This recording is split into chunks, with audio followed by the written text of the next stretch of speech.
Hello दोस्तों, राधे राधे, जय माता दी। आप सभी का स्वागत है वंदना की कथा में। प्रिय भक्तों, होलिका दहन की बहुत बहुत शुभकामनाएं आप सभी को। होलिका दहन बुराई पर अच्छाई का जीत का प्रतीक पर्व है। यह होली से एक दिन पहले मनाया जाती है और इसमें अग्नि प्रज्वलित कर पूजा की जाती है। होलिका दहन की पूजा भगवान विष्णु के भक्त प्रहलाद की रक्षा और अहंकारी राजा हिरण्यकश्यप के अंत की स्मृति में की जाती है। तो प्रिय भक्तों, कथा को अंत तक आप सभी जरूर सुनिएगा। तो यह कथा है उस समय की कि जब धरती करार उठती थी, और हाँ, सचमुच करार उठती थी। जब आकाश में रुदन करता था और हर सांस में एक भय और एक चीख छिपी रहती थी। उस युग के जब दानवों के राजा हिरण्यकश्यपों का आतंक इतना गहरा था कि सूर्य भी अपनी किरणें फैलाते हुए डरता था और हवा भी मानो सहमा सहमा चलता था। चारों दिशाओं में एक हाहाकार मचा रहता था। रितिहाम रितिहाम, यही एक शब्द था जो हर हृदय से, हर ओठों से अनवरत उठता रहता था। हर आंख में आंसू थे, हर आत्मा में भय था और हर प्रार्थना में एक दर्द भरी कुराह रहती थी। कोई नहीं जानता था कि कब यह क्रूरता या अधर्म समाप्त होगा। उस भयानक काल में जहाँ धर्म का नाम लेना भी मृत्यु को निमंत्रण देना जैसा था, जहाँ भगवान विष्णु का स्मरण करना भी सबसे बड़ा पाप माना जाता था, वही एक कोमल निष्पाप हृदय ने जन्म लिया था। एक ऐसा बालक जिसकी धड़कनें भी नारायण नारायण जपती थी, जिसकी आंखों में संसार की सारी पतिव्रतता समाई हुई रहती थी। आंखों में संसार की सारी पतिव्रतता समाई हुई थी। वो था प्रहलाद, दैत्यराज हिरण्यकश्यप का अपना ही पुत्र।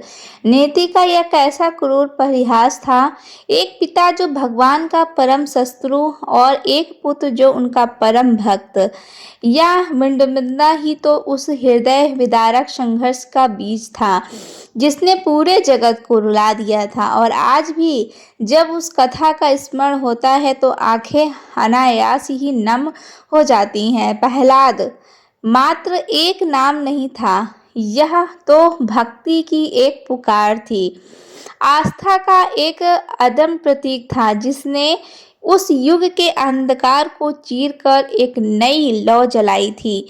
एक ऐसा बालक जिसने अपने कोमल हाथों से न केवल अपनी अत्याचारी पिता की क्रूरता का सामना किया था, बल्कि संसार को यह भी सिखाया था कि जब हृदय में सच्चा विश्वास हो तो कोई शक्ति उसे डिगा नहीं सकती है।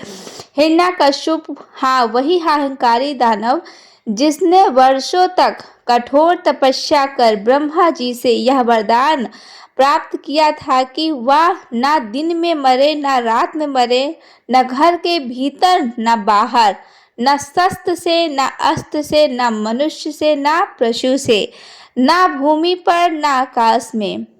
इस वरदान ने उसे मदमत कर दिया था। वह स्वयं को अमर, स्वयं को ईश्वर समझने लगा था। धरती पर जहाँ तक उसने सैनिकों की क्रूरता थी, देवताओं को भी उसने स्वर्ग की खदेड़ दिया था। केवल मैं ही भगवान हूँ, उस शेष उसके सामर्थ्य का आधार था, कोई और देव नहीं। नारायण का नाम भी मेरे राज में वर्जित है। उसकी गर्जना से धरती कांप उठती थी और मंदिरों को ध्वस्त किया जा रहा था। ऋषि मुनियों को सताया जा रहा था। हर दिशा से केवल रुदन की ध्वनि आती थी। हे नारायण, हमें बचाओ, इस दानव से मुक्ति दिलाओ। इसकी घोर अंधकार और आतंक के बीच रानी कृयधु की कोख से उस दैत्यराज के महल में एक ज्योति का जन्म लिया। एक बालक, सुंदर, शांत, जिसकी आंखों में बचपन की निश्चलता के साथ साथ एक अद्भुत तेज था, वह प्रहलाद था। गर्भ में ही रहते हुए उसने देवर्षि नारद के मुख से नारायण की महिमा सुनी थी। वही नाम, वही भक्ति उसने रोम रोम में समा चुकी थी। जब वह छोटा था तो उसके मुख से सतत ही नारायण हरि का ही उद्देश्य फूट पड़ता था। उसकी माँ कयधु भयभीत हो जाती थी कि पुत्र, यह क्या बोलते हो? तुम्हारे पिता को पता चला तो उनकी आंखों में आंसू झलक आते थे। पर बालक प्रहलाद अपनी माँ के भय को समझता था। वो नहीं समझता था कि वह शायद समझाना चाहता ही नहीं था कि उसके लिए वही नाम सत्य है, वही प्रेम था। समय बीता, प्रहलाद बड़ा हुआ। उसके पिता ने उसे शुक्राचार्य के पुत्र चंड और आकर्म के गुरुकुल में भेजा।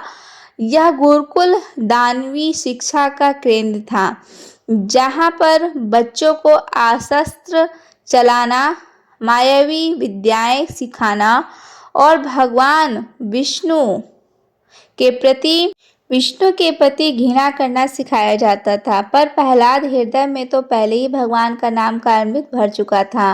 गुरुकुल में भी वह अन्य बालकों को एकत्रित कर कहता कि अरे साथियों, यह संसार क्षण भंगुर है, यह मोह माया का व्यर्थ है। सत्य तो केवल यह है कि भगवान नारायण, उनका स्मरण करो, वे ही परम पिता हैं और वे ही परम सत्य हैं। अन्य बालक जो अपने घरों में दबे छिपे विष्णु नाम लेते थे या जिनके माता पिता उनकी भक्ति करते थे, प्रहलाद की बातों से प्रभावित होते थे। गुरुकुल में नारायण का जाप होने लगा। चंड और आमक यह देखकर स्वभ्रमित रह गए। यह क्या अनर्थ हो रहा है? हिरण्यकश्यप को पता चला तो उनके प्राण सूख गए। उन्होंने प्रहलाद को समझाया, डांटा, धमकाया, पर वो बालक डिगा नहीं। गुरुदेव, आप ही बताइए, सत्य क्या है? क्या वह सत्य है जो मेरे पिता कहते हैं, या वह सत्य है जो मेरे हृदय में है? प्रहलाद के प्रश्न में इतनी गहराई थी कि वो हिरण्यकश्यप के कानों तक पहुंची। क्रोध उसकी आंखें लाल हो गई। क्या मेरा अपना ही पुत्र मेरे शत्रु का नाम लेता है? यह कैसे हो सकता है? मेरा ही कोख से उत्पन्न हुआ शब्द मुझे ही डसने चला। उसकी गर्जना से महल कांप उठा। उसने तुरंत प्रहलाद को बुलाया। हे बालक, तू किसका नाम जपता है? हिरण्यकश्यप ने अपनी भयानक आवाज में पूछा। प्रहलाद छोटा सा पर निडर पिता के सामने खड़ा था। उसकी आंखों में एक अद्भुत शांति थी।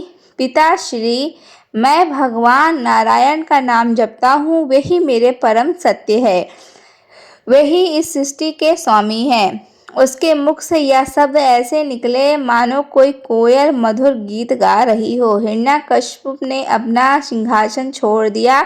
वो क्रोध से कांप रहा था कि नारायण, वो मेरा शत्रु है, तू मेरा पुत्र होकर उसका नाम लेता है। क्या तुझे मेरे क्रोध का भय नहीं है? नहीं पिताश्री, प्रहलाद ने शांत स्वर में कहा, मुझे किसी का भय नहीं, क्योंकि मेरे नारायण मेरे साथ हैं, वही परम भय को हरने वाले हैं। हिरण्यकश्यप की आंखों से अग्नि बरसने लगी। यह सब उस मुख गुरुजों की शिक्षा है। क्षण आसंख आओ, इस बालक को समझाओ, इसे बताओ कि मैं ही भगवान हूँ, इस पूरे संसार का स्वामी मैं ही हूँ।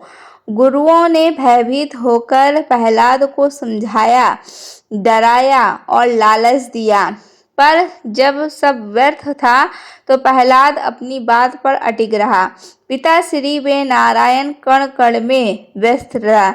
वे आप में हैं, मुझ में हैं, इस खंभे में हैं, इस सिंहासन में हैं, वे हर जगह हैं। हिरण्यकश्यप हंसा, एक भयानक अधहास हर जगह है, तो बता, मेरे इस खंभे में भी है? उसने अपने पास के एक विशाल खंभे की ओर इशारा किया कि यदि तू उन्हें बुला, उन्हें प्रकट कर, और यदि नहीं कर पाया तो मैं तेरा अंत निश्चित है।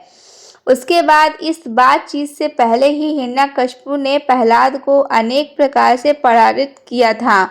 शुरू कर दिया था कि एक पिता ने जिसने अपने ही कलेजे के टुकड़ों को तड़पाने में कोई कसर नहीं छोड़ी थी।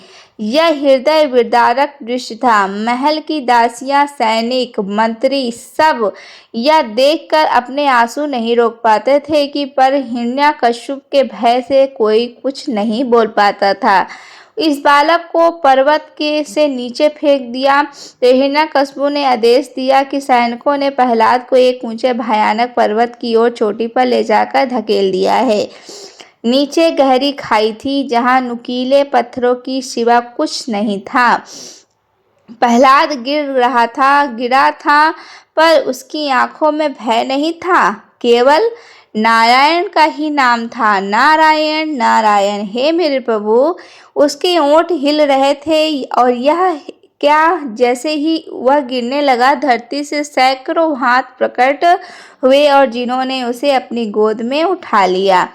वो सुरक्षित धरती पर उतर गया, जैसे किसी ने उसे फूलों की सेज पर सुला दिया हो। जब सैनिकों ने वापस आकर बताया कि हिरण्यकश्यप का क्रोध और बढ़ गया कि हाथियों से कुचलवा दिया जाए, तो उसे मेरे सबसे शक्तिशाली हाथियों को लाओ जो पत्थरों को भी पीस देते हैं। महावत सबसे भयानक हाथियों को लाए।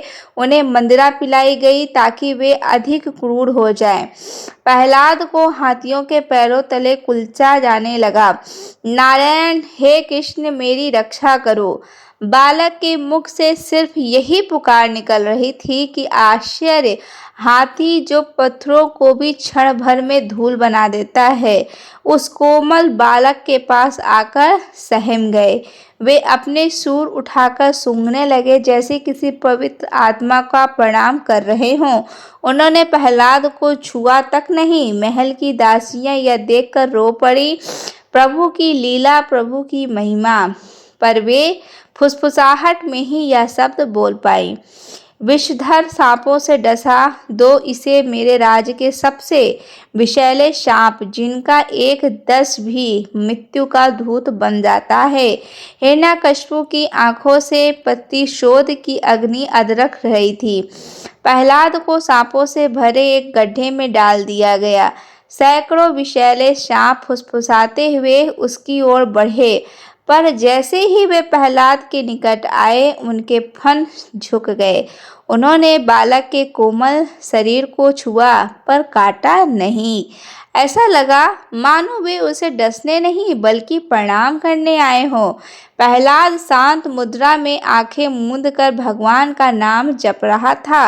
उसकी आंखें खुली तो देखा सांप उसके चारों ओर कुंडली मारे बैठे हैं, पर उसे कोई हानि नहीं पहुंचा रहे हैं। हिरण्यकश्यप ने फिर से आदेश दिया, इसे गर्म तेल में डुबा दो, आग में जला दो, इसे भूखा रखो, प्यासा रखो और इसे कठोरियों में बंद कर दो।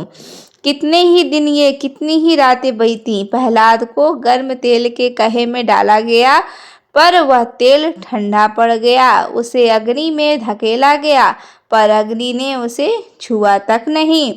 उसे विष पिलाया गया, पर वो अमृत बन गया। उसे भूखा प्यासा रखा गया, पर उसका तेज और उसका बढ़ गया। वो और भी अधिक सुंदर और भी अधिक तेजस्वी लगने लगा।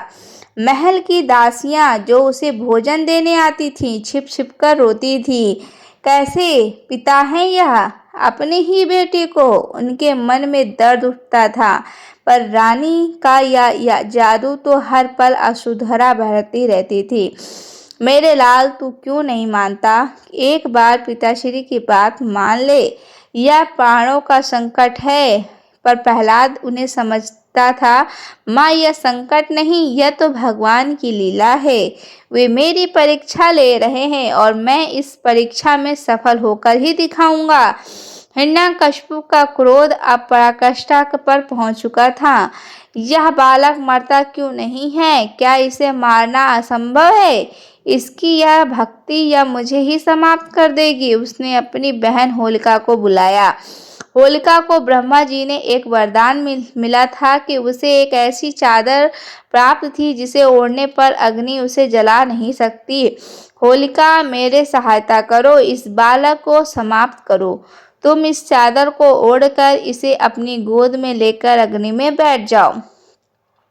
चादर तुम्हें बचा लेगी और यह बालक जलकर भस्म हो जाएगा। होलिका भी अपनी भाई के समान ही क्रूर थी, पर शायद उसके मन में एक क्षण के लिए भी यह विचार नहीं आया होगा कि नीति का खेल कुछ और ही था। उसने हामी तो भर दी। फागुन मास की पूर्णिमा की रात चारों ओर चिताएं सजाई गई, लकड़ियां ढेर लगाए गए। यह एक भव्य मृत्यु का उत्सव था। हिरण्यकशिपु ने अपने पुत्र को मिटाने के लिए आयोजित किया। पूरा नगर एकत्र था, कोई खुशी से नहीं बल्कि डर से। लोग जानते थे कि आज एक मासूम बालक का अंत होने वाला है। उनके हृदय में दर्द था, आंखों में आंसू थे। प्रहलाद को लाया गया, वो कोमल बालक जिसके मुख पर कोई भय नहीं था, कोई शिकन नहीं थी। उसकी आंखें नारायण के नाम से चमक रही थी। होलिका उस चमत्कारी चादर को ओढ़े बालक प्रहलाद को अपनी गोद में लेकर चिता पर बैठी। चारों ओर से अग्नि प्रज्वलित कर दी गई और लपटें उठने लगीं।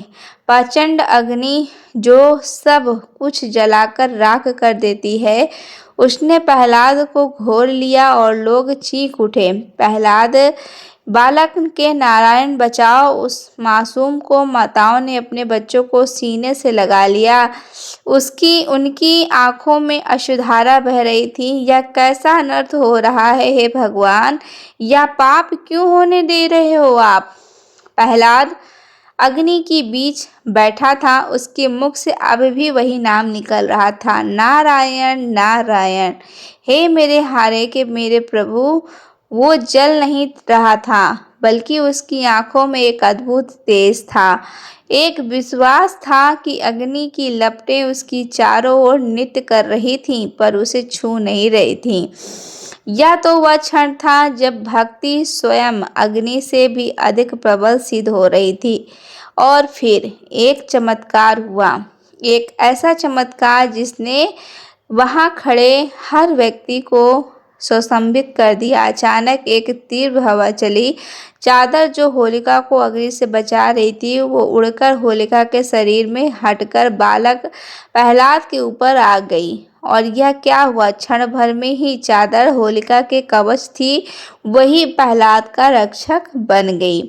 अग्नि ने अपना काम किया। चादर के हटते ही होलिका जलकर भस्म हो गई और उसके शरीर की राख हवा में बिखर गई। और जहाँ होलिका बैठी थी, वहीं प्रहलाद शांत निश्चल मुस्कुराता हुआ बैठा था। उसकी शरीर पर अग्नि का एक भी दाग नहीं था, उसका वस्त्र भी नहीं जला था, वो अशुद्ध था। पूरा वातावरण स्तब्ध रह गया और उसके बाद लोग अवाक रह गए। उनकी आंखों से आंसू झलक उठे, पर इस बार ये आंसू दर्द के नहीं थे, बल्कि श्रद्धा के थे, खुशी के थे, विश्वास के थे। नारायण नारायण। हर मुख से स्वतः ही यह उपदेश फूट फूट पड़ा। हिरण्यकशिपु ने देखा कि उसकी बहन राख बन चुकी थी और उसका पुत्र, जिसका उसने इतनी क्रूरता से वध करना चाहा था, अग्नि के बीच बैठाकर मुस्कुरा रहा था। वो क्रोध से तिलमिला उठा। और यह कैसा हो सकता है कि यह माया है, यह मेरा अपमान है। होलिका दहन की अग्नि ठंडी पड़ चुकी थी और उसकी राख उड़कर चारों ओर बिखर रही थी, पर उस राख के बीच भक्ति की एक ऐसी ज्योति जल रही थी जिसे कोई बुझा नहीं सकता था। बालक प्रहलाद खड़ा हुआ, उसके कोमल चेहरे पर एक दिव्य आभा थी। उसने अपनी आंखें खोली, चारों ओर देखा।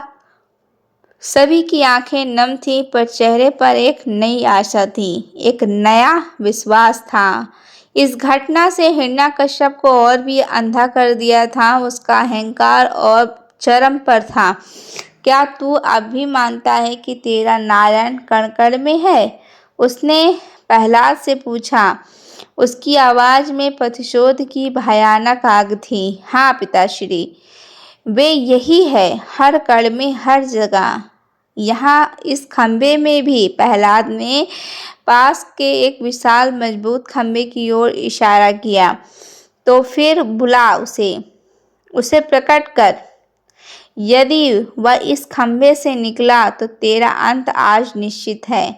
हिरण्यकशिपु ने अपनी तलवार उठाई और क्रोध से उसे खंभे पर प्रहार किया। और यह क्या, जैसे ही तलवार खंभे पर पड़ी, एक भयानक गर्जना हुई, खंभा फट गया और उस खंभे को चीरते हुए एक अद्भुत अविश्वसनीय स्वरूप प्रकट हुआ। ना वो पूरा मनुष्य था, ना वो पूरा पशु था, और उसका मुख सिंह का था और शरीर मनुष्य का था। उसे बड़े बड़े नाखून थे, अग्नि जैसी आंखें थीं, वे भगवान नरसिंह थे। हिरण्यकशिपु का भय कांप उठा। उसने अपने जीवन में इतना भयानक और इतना तेजस्वी रूप कभी नहीं देखा था। यह तो वो था जिसके भय से पूरा संसार थरथरा था, जिसने देवताओं को भी पराजित किया था। पर नृसिंह भगवान सामने वो एक छोटा सा कीड़ा प्रतीत हो रहा था। भगवान नरसिंह ने हिरण्यकशिपु को अपनी भुजाओं में भर लिया। तूने वरदान पाया, ना ही दिन में मरेगा ना ही रात में, और यह संध्या काल है, ना घर के भीतर ना बाहर। यह दहलीज है और ना अस्त्र है ना शस्त्र है, ना मेरे नाखून हैं जो अस्त्र है, ना शस्त्र है, ना मनुष्य से ना पशु से। मैं ना मनुष्य हूँ ना पशु हूँ, ना है भूमि पर ना आकाश में। नरसिंह भगवान ने उसे अपनी जंघों पर लिटा लिया और फिर उसने तीक्ष्ण नाखूनों से उसे दैत्यराज का अंत कर दिया। उसके बाद हिरण्यकशिपु का आतंक हो गया। उसके बाद पूरा संसार नरसिंह भगवान की जय की उपदेश से गूंज उठा। देवताओं ने आकाश से पुष्प वर्षा की और ऋषियों मुनियों ने राहत की सांस ली। और पर भगवान नरसिंह का क्रोध अभी भी शांत नहीं हुआ था। वे इतने भयानक थे कि कोई उनके पास जाने का साहस नहीं कर पा रहा था। तब देवताओं ने प्रहलाद को बोला कि पुत्र भय के अपने प्रभु के पास गया। वो नरसिंह भगवान के चरणों में झुक गया और नारायण, हे मेरे प्रभु, शांत हो जाइए, आप तो प्रेम के सागर हैं। प्रहलाद के मुख से निकली भक्ति भरी श्रुति से भगवान नरसिंह का क्रोध शांत होने लगा। उनकी आंखों का तेज कम हुआ और उनके मुख पर एक शांत मुस्कान आ गई। उन्होंने प्रहलाद को अपनी गोद में उठा लिया और उसे आशीर्वाद दिया कि यह केवल एक कथा नहीं है, यह उस सनातन धर्म का सत्य सत्य था जो सिखाता है कि भक्ति से भरकर कोई शक्ति नहीं है। जब हृदय में सच्चा विश्वास हो तो कोई अग्नि, कोई पर्वत और कोई विष, कोई तलवार, कुछ भी आपका अहित नहीं कर सकता है। उस दिन होलिका दहन की अग्नि में केवल होलिका का ही नहीं जली थी, बल्कि हिरण्यकशिपु के अहंकार की लपटें भी उसी दिन उठने लगी थीं। उस दिन अग्नि बुझ गई, पर भक्ति की लौ और भी प्रखर हो उठी थी। यह प्रमाण था कि चाहे कितनी भी क्रूरता हो, कितना भी अंधकार हो, अतः सत्य की, धर्म की और सबसे बढ़कर भक्ति की विजय होती है। प्रहलाद ने संसार को दिखा दिया था कि ईश्वर कण कण में होते हैं और जो सच्चे मन से, सच्चे हृदय से उनका नाम लेते हैं। प्रिय भक्तों, इसी के साथ होलिका दहन की यह पावन कथा यहीं समाप्त होती है।